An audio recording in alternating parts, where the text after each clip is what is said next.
ഹജ്ജ് ചടങ്ങുകൾ അവസാനിച്ചു. ഇനി മദീനയിലെ 8 ദിവസത്തെ താമസത്തിന് ശേഷം ഹാജിമാർ സ്വദേശങ്ങളിലേക്ക് മടങ്ങും. തീർത്ഥാടകരെ ജിദ്ദ വിമാനത്താവളത്തിലേക്കും മദീന സന്ദർശനത്തിനും അയക്കുന്നതിനുള്ള എല്ലാ നടപടിക്രമങ്ങളും ഇന്ത്യൻ ഹജ്ജ് മിഷൻ സ്വീകരിച്ചിട്ടുണ്ട്.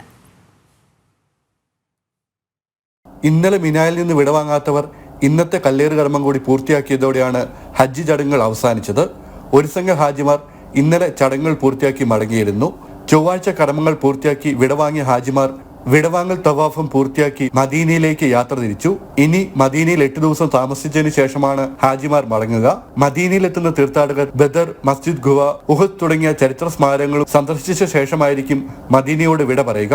ഹാജിമാർക്ക് ആവശ്യമുള്ള എല്ലാ സൗകര്യങ്ങളും മദീനയിലെ പ്രവാചക പള്ളിയായ മസ്ജിദുൻ നബവിയിലും പ്രവാചക നഗരിയിലും അധികൃതർ ഏർപ്പെടുത്തിയിട്ടുണ്ട്. വിദേശത്തു നിന്ന് ഹജ്ജിന് മുന്നോടിയായി മദീനയിൽ വിമാനമിറങ്ങി പ്രവാചക നഗരി സന്ദർശനം നടത്തിയവർ മക്കയിൽ നിന്ന് ജിദ്ദയിലെത്തി നാട്ടിലേക്ക് മടങ്ങും. തീർത്ഥാടകരെ ജിദ്ദ വിമാനത്താവളത്തിലേക്കും മദീന സന്ദർശനത്തിനും അയക്കുന്നതിനുള്ള എല്ലാ നടപടിക്രമങ്ങളും ഇന്ത്യൻ ഹജ്ജ് മിഷൻ സ്വീകരിച്ചിട്ടുണ്ട്. ജനം, ദുബായ്.